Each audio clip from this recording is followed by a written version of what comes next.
Hello, and welcome to Breast Cancer Conversations, a podcast brought to you by survivingbreastcancer.org. I'm Laura Carfing, breast cancer survivor and founder of survivingbreastcancer.org, a nonprofit organization providing community, education, and resources to empower those diagnosed with breast cancer and their caregivers from day one and beyond. Hello, my friends, and welcome to another episode of Breast Cancer Conversations. I'm Laura Carfing, your host. I am so glad you are joining us today. If you are new to Breast Cancer Conversations, I would like to welcome you. If you are a longtime listener, I am so grateful and thankful for you tuning in week after week and listening and supporting our content.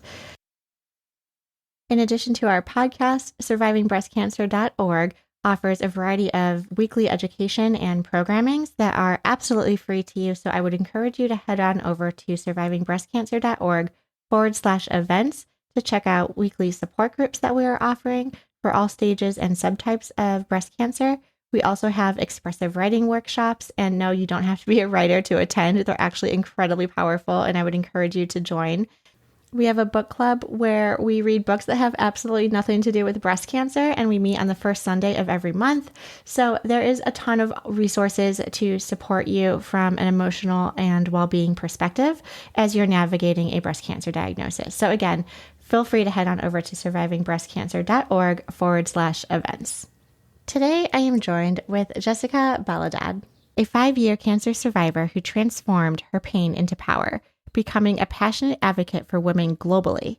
She founded Feel for Your Life, a free mobile application that provides resources on how to perform self-breast exams and when to get screenings, while allowing users to track and monitor their own changes and set reminders to do self-exams. Jessica's own history with breast cancer drove her dedication to personally building this app. She first learned how to perform a self-breast exam after having a benign tumor removed while in college. Jessica was later diagnosed with stage 2B invasive ductal carcinoma. She had found a lump during a routine self-exam, and her practitioner had documented it as normal. As the result of her diagnosis, Jessica underwent 16 rounds of chemotherapy, a double mastectomy, 24 rounds of radiation, a hysterectomy, and a 10-hour flap reconstruction. Welcome to the conversation. Well, I am so excited for today's podcast. Actually, just so I can let you and my listeners know, I took a little bit of a hiatus from podcasting, maybe 3 or 4 weeks, in addition to running survivingbreastcancer.org and our podcast, Breast Cancer Conversations. I actually work at Babson College, and the last couple of weeks with like commencement and graduation and all of these things at the end of the semester have been like insane. So it's actually kind of refreshing to be back on the podcast and having our guest Jessica join us today from Nashville, Tennessee, and just like jumping right back into it. So I feel very refreshed. And so I'm really excited, Jessica, for today's conversation. You and I have some similarities in the fact that we were both diagnosed with breast cancer. I believe that you were diagnosed with stage 2B, if I recall from our earlier conversations, and I also was stage 2B. And I was diagnosed in 2016. You were diagnosed in 2018. So I feel like we're like the pre-COVID people of like, oh, what an era of being diagnosed with cancer pre-COVID. But I think that also gives us a lot of perspective and inspiration for our listeners and our community, because they can hear our stories and say like, wow, okay, they are 5 years out, 7 years out, 8 years out from a cancer diagnosis. They are taking their pain and turning it into power, into purpose, and doing great work, whether it is through the app that we're going to talk about today and Feel for Your Life that you've started, as well as survivingbreastcancer.org and the nonprofit that I started. So just kind of like bringing us as like women entrepreneurs together who are just like crushing it in the world. I'm just really excited. So Jessica, thank you for being here today. Yeah, well, it's an honor to be your first guest after your hiatus. It's a privilege, and I understand how life can definitely get busy in those spring months as things kind of come to an end and we get ready for summer break and whatnot. So thank you so much for having me. No, of course, of course. So why don't you just give like a quick intro about yourself? I know that you're mentioning that you were calling in from Nashville, but like, married, kids, pets, things that you love, just like quick, like who is Jessica? Yeah, well, Jessica is inquisitive and curious, and she loves to solve problems. I am married with my husband, and here's one of my pets right now coming on camera as, yeah, this is my little boy. His name is Shooter, and he's actually battling his own cancer battle right now with small cell lymphoma. And as we talk about my story and how I got into advocacy, it really served me well in asking questions and getting him the right treatment and diagnosis as well. But this is my little boy, Shooter Boo. And then there's my Gabby girl who's on the other side of the camera.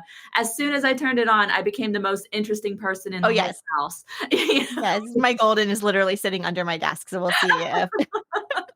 yeah, but me and my husband, we have our two crazy cats, and we love sports, going to sporting events, working out together, and just traveling, doing life together. So our life is Yeah. pretty simple, but cancer kind of turned that upside down a little bit. Oh my God, completely.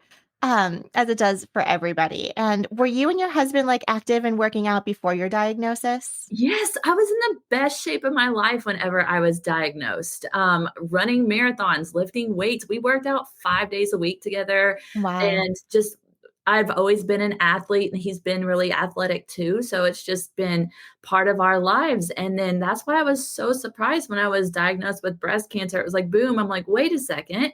I thought I Mhm. took care of my body, but you can't outrun your genetics, you know? I know. So did you end up doing genetic testing? I did. And actually, the funny thing is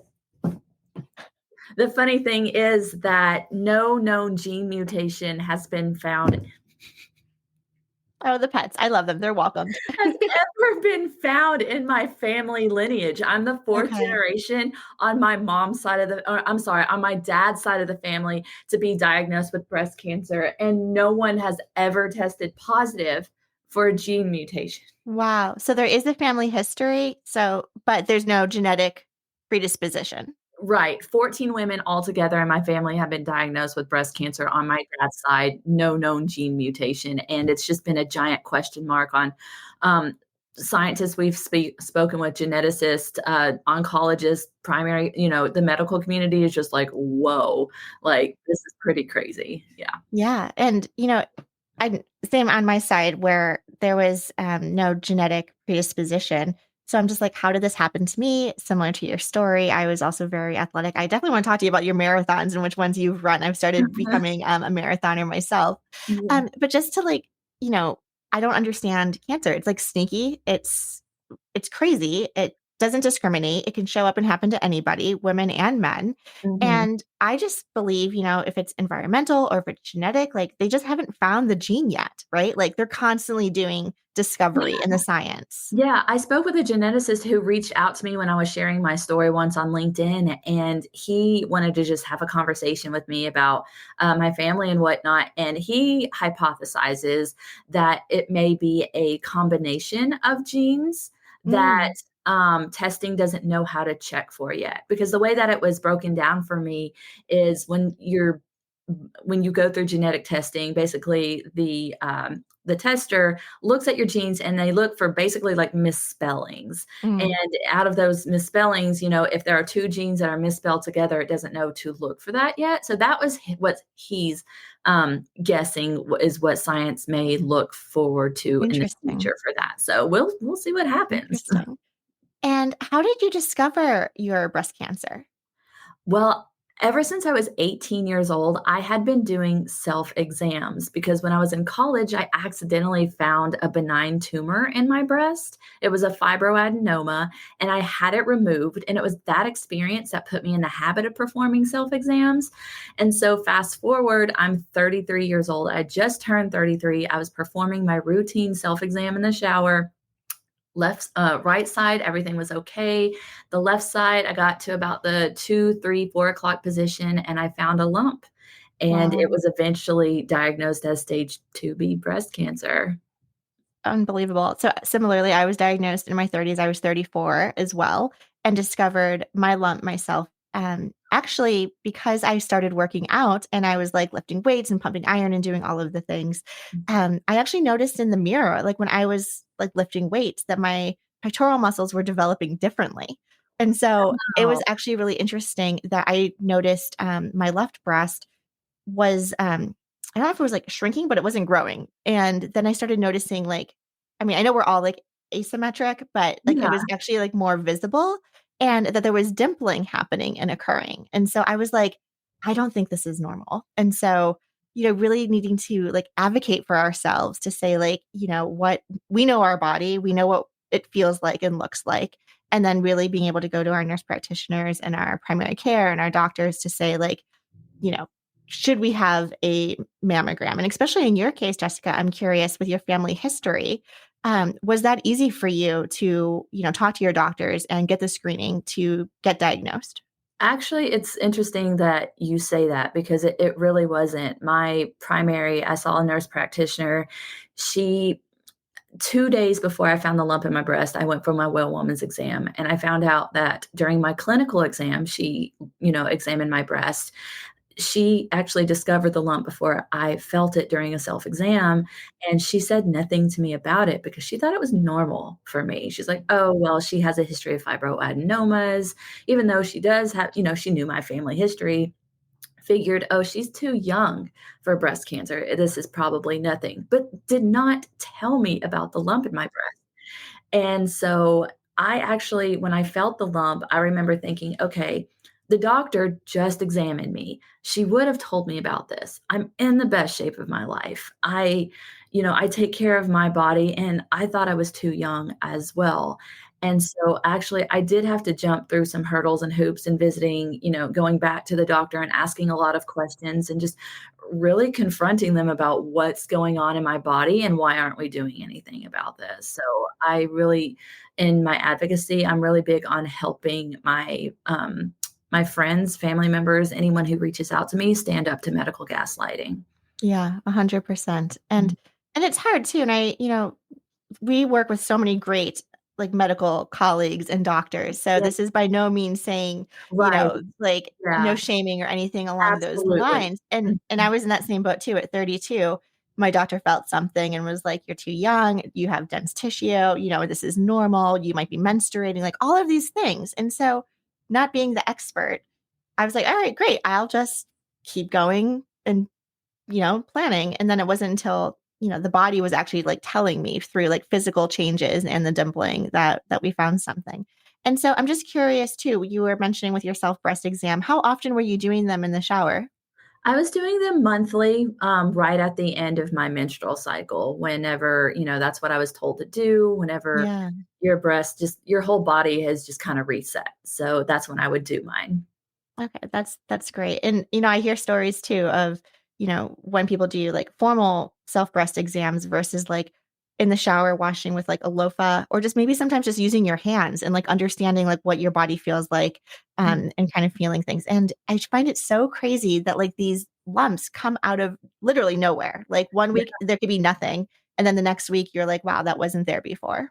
Yeah, I remember leading up to finding the lump that was malignant. January, I did an exam. February, I did an exam. I actually skipped my self-exam in March because I thought, "Oh, well, I'm going to the doctor. She'll tell me about this." And so I skipped it, and then I picked right up in April, and, it was the beginning of April, right after my menstrual cycle, 2 days after, the clinical exam, and I mean, I guess I sort of gaslit myself too because of everything else. I mean, she didn't tell me about this, but yeah, it's just really interesting. I didn't feel it until April as well. And so you just got diagnosed. Who do you tell first? What was going through your mind? Um, I remember I was losing an aunt to breast cancer at the time of my diagnosis, and it devastated me to have to tell my dad because it was his oldest sister. We had lost my other aunt, his older sister, in 2014, and now we were losing his oldest sister in 2018. So I knew about the news, and I knew I hid it as long as I could while I was getting screened and getting the mammogram and the ultrasound to confirm everything because I just remember thinking, I know my aunt Linda is going through a lot right now, and I know my whole family is just shaken up. I'm not saying anything until I absolutely have to. I hid it from my husband. My sister had just gotten married. She was on her honeymoon. I did not wanna ruin that for her. And I just remember thinking, how long can I hide this until I have to tell somebody? And up until I was in the ultrasound room, the radiologist and the tech are going over my left breast, and he says, "Get that lump or get that lymph node, that big one." And I sat up and I said, "Lymph node." And he's like, "Look, I'm not going to sugarcoat this. I'm pretty sure this is cancer." And when it wasn't then they I went stoic, I was complete shock, I was by myself because I hadn't told anybody, and they were like, "We're not gonna let you drive home by yourself, and so you need to call somebody," and I'm like, "Great, now I have to tell somebody to come pick me up." And that's when the tech in the room helped me and assisted me through that, and so, yeah, my stepmom actually came and picked me up, and I just called my husband from work, my friends, and I'm like, "Meet me at my dad's house, I have to tell I'm just gonna tell everybody one time." Right, And right. so because it was just devastating to have to repeat it over and over again, I said, "Okay, let me tell you what happened and how we got to where we are right now." And, with as much as breast cancer has been in my family, I felt like I was just full I was prepared, like I somehow knew what to do and what to say, after my dad telling me, so many family members, like, "Hey, so and so has cancer," and he was just always candid, so I was ready for it, I was ready to do it. Yeah, that's incredible, and, I'm so glad we're having this conversation. So, my story was a little different in the sense that, like, I've never had mammograms before. Was this your first, like, This mammogram? was my first mammogram, yes. Okay. So, like, I remember calling my mom because 'cause I'm like, "Okay, big moment in, like, my life. I'm getting a mammogram, and I'm getting a mammogram before 40." So, like, I just felt like that was one of those things I just needed to call my mom, and I was like, "Don't tell dad yet." Like, I wanna bring you along with the ride, like, this is what I'm doing. Um, and so I felt like my mom was, like, aware that, like, this was a diagnostic and it could or could potentially be or not be cancer, but just, like, letting my mom know that this is something that I was going through. This was like a big deal. Um, and I remember taking the day off of well, not the full day. I was taking the morning off of work to get the screening, thinking that everything was going to be okay. And obviously it wasn't. We know how that goes. And they squeezed me in for an ultrasound that morning and then also asked if I could stay during lunch to do a biopsy right then and there. And that's when I called my now husband, boyfriend at the time, to say, like, you know what, I don't think I'm going back to work this afternoon. And like you said, like, someone needs to pick you up, like, please come to the hospital right now. Yeah. So, oh my gosh, it was, yeah, a whirlwind, and every time now someone tells me that they're just, like, getting their routine mammogram, my heart stops because I know that could totally change someone's course of life. Yeah. But I am glad that people are getting screened. Yeah, same here. And I remember the night before, I had told my husband, "Oh, hey, got this lump in my breast. I'm gonna go get it checked out tomorrow." And I was pretty casual, nonchalant about it because I didn't want to raise any question to him because I didn't want to answer any questions. And he is so kind and loving and very optimistic. So his response was he was looking at his phone and he's a sneakerhead. And he turns his phone around. He's like, "Okay, can I get this pair of Jordans? Are you cool with that?" Like, I'm like, "Yes, yes, of course." I'm like, "Yeah, Did you yeah, hear what yeah." I just said? And I was like, Okay. "What other sizes do they have those in? Like, would they have them in mine?" And he's Yeah, kinda like, "Good, yeah. changing the subject here." And Mhm. so, when I tell that story sometimes, they're like, "Didn't your husband even care?" And I'm like, "Yes, he cared, but he just thought this was just a routine thing that women go through, and I was just taking care of myself." And Well, his and he probably awesome. knows what you needed to hear in that moment too, right? That Right, you yeah. weren't prepared to answer a slew of questions Yeah, and, you know exactly. Yeah, because he Mhm. knew what was going on with my aunt as well, and so he just yeah, and I was like, "Thank God he knows changing the subject." Yeah, Because amazing. I think in the back of my mind, I knew there was a slight possibility. Well, I kinda knew there was a big possibility it was cancer, and I just wasn't ready to talk about it or say those words or claim that over myself in any way. And so, just I remember I'm like, normalcy. I really appreciate the normalcy because no matter what Yeah, happens, I'm still me. No matter what, I am who I am, and this isn't going to define me, no matter what the diagnosis is. right. Right. Absolutely. And actually, that's a really great point too, because we talk a lot about cancer is just a chapter or it's not going to define me. We are so many other, titles and adjectives as like our entrepreneurial spirit brings us, but I'm curious because I struggle with this and I'm curious in your perspective too with Phil for your life. Like it is not my identity, but it is so much a part of who I am in terms of my advocacy work. Right. So Right. can you talk to me a little bit about like, as you're and it might have evolved as you're going through like your treatment and your surgery to the development of your app and then the advocacy work that you're doing and everything too. But tell me how like your identity has like ebbed and flowed throughout those experiences. Sure. So whenever I was diagnosed with breast cancer, it took me a while to like come out and tell other people as I got used to verbalizing it. And one thing that I discovered is that when I said, hey, I found my lump during a self exam and I was telling my friends and family about that, I'm like, you're doing your self exams also, right? And it was crickets. And I'm like, this is an issue here. And that's when Jessica, the advocate, was just really coming through after experiencing medical gaslighting and seeing that there were gaps in education. Like women generally knew to get their mammograms, and I saw, women were Instagramming their breasts, but they weren't mammogramming or checking themselves. And then just growing up in the South, what we understand about our breasts is that we have them, they have a function, and we should keep them covered up. And so I'm like, the whole idea around like our bodies and our breast, I'm like, there's a lot, there are education gaps, there's shame, there's like psychological issues here that we have with the connection between ourselves and our bodies. And that's when I noticed my identity evolving into an advocate. And when I'm like, this is needed in this space. Yes, I am a patient right now, but I was already just kind of seeing the future of what needed to happen in this space. And I just really felt called to do something about it. I'm a person of faith. And I remember being in the shower one day asking God, hey, use me through this breast cancer experience. I know this is not for nothing. So use me through this experience. And I remember being in the shower, and the shower is where I felt myself and where I did my self exams. And when I was losing my hair, I was literally watching the life fall down the drain, and like feel for your life just came to me. Oh, wow. Yeah. And I'd been in marketing and journalism and whatnot before all of this.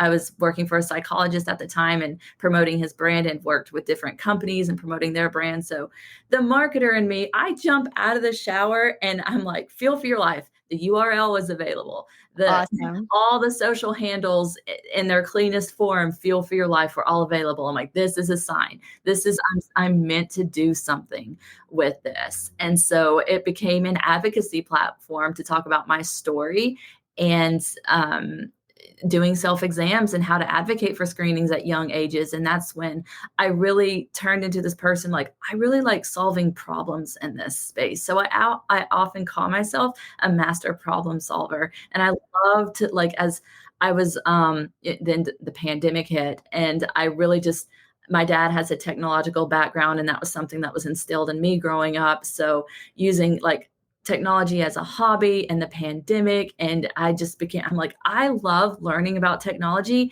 and using it to solve problems.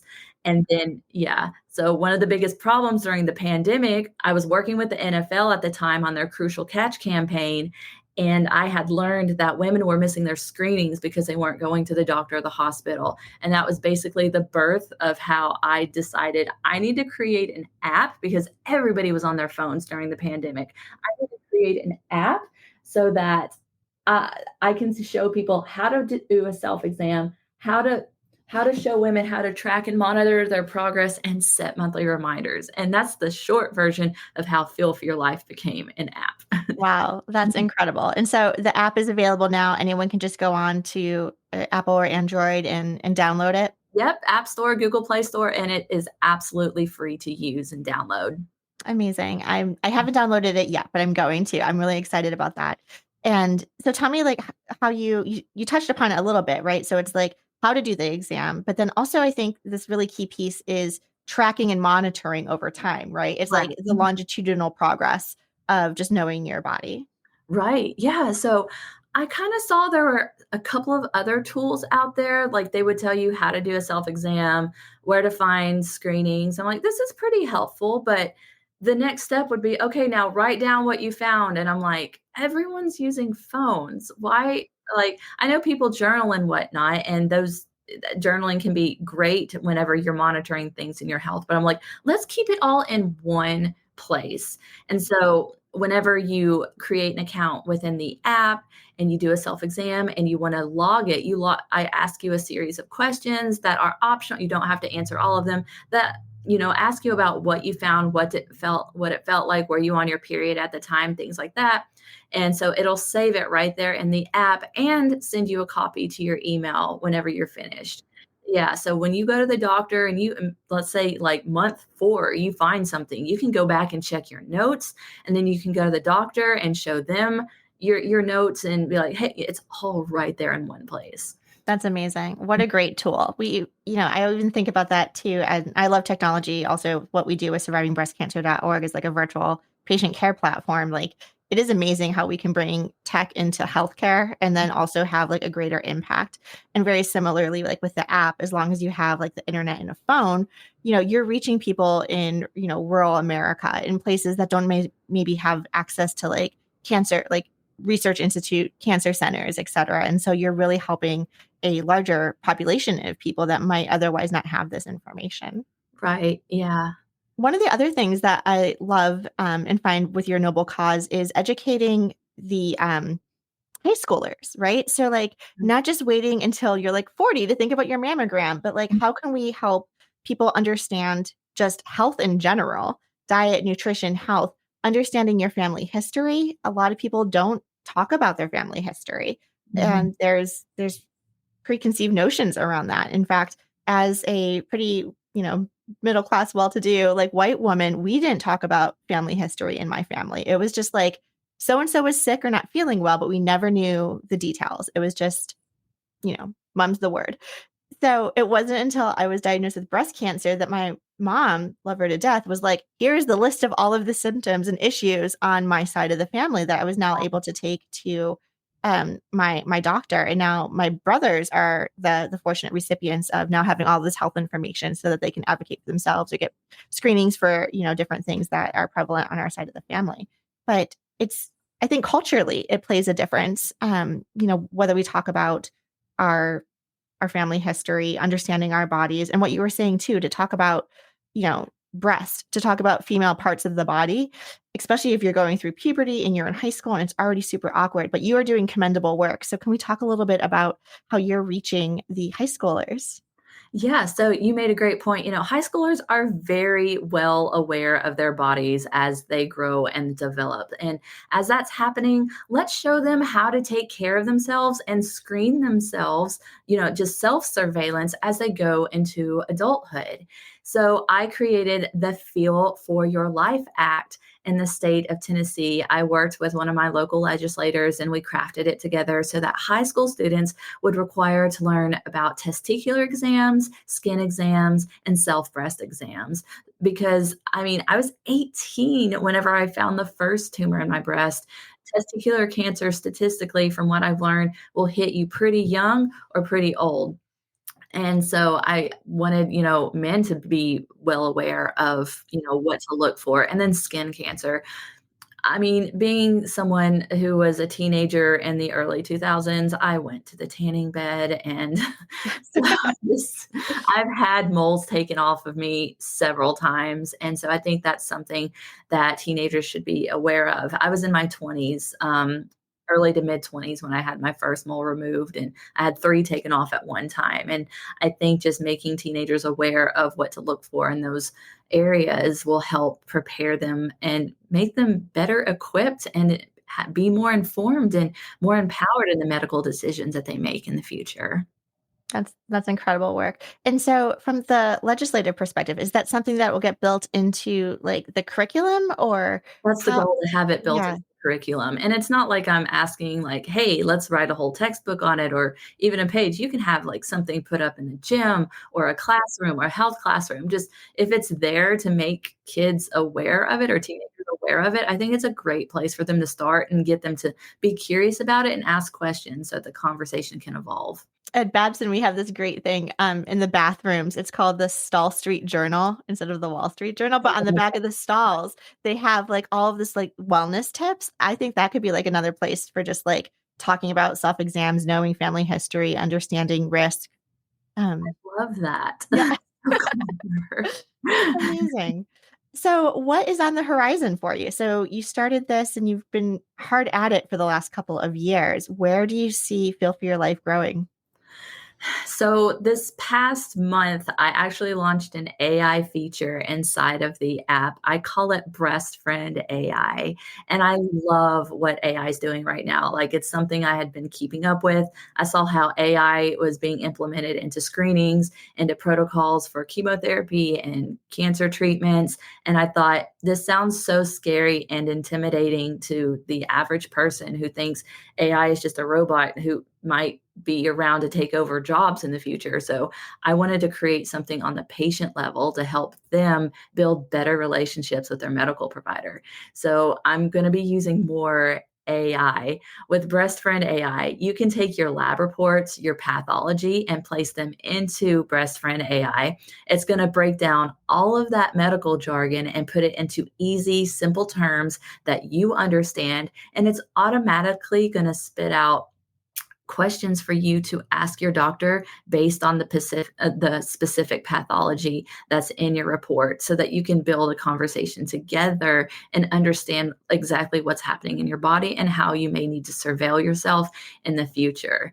And it does other like really cool things like prepare you for screenings. I built it with compassion and empathy to respond that way because I've been through it and I wish I had this whenever I had my lump because a lot of people just go straight to Google and Google's going to tell you everything's cancer and that can scare the crap out of you and make you not want to go get screened because it's like, oh my gosh, what is this? But with Breastfriend AI, I built it with empathy and compassion and to kind of help you walk through those difficult moments where you feel or scared. It'll encourage you to go get screened. It'll encourage you with options to make you feel like, hey, it's not the end of the world, no matter what the diagnosis may be. Yeah, that's so wonderful. So is this part of your original app or is this a separate Yeah, I built it into the Feel for Your into? Life app. Okay, amazing. Yeah, yeah. And then just where things are evolving, one thing that I do in the advocacy for the patients I work with, I help negotiate medical bills and overcome insurance rejections.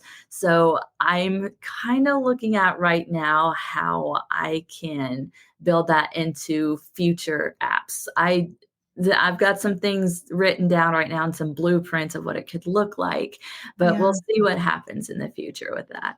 Oh, well, so many topics to like kind of piggyback on. So first of all, Yeah. I love AI myself as well, right? Like I feel like it's here, so we might as well embrace it. And Right. then being able to utilize it with credible evidence-based research and pairing that with, your medical records. And Mhm. now even that everyone has access to like, checking their charts and, Epic, and then you can log onto the portals and get your information so quickly. Sometimes finding out that you've been diagnosed with breast cancer before your doctors even have time to pick up the phone and call you.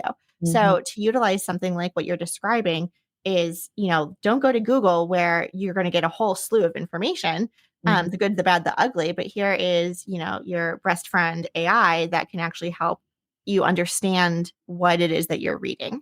So Exactly. that's really awesome. I think super, super nascent given everything that we are seeing with technology and healthcare. Yeah, thank you. So you bring up medical insurance companies. Can we talk about that as Yeah, well?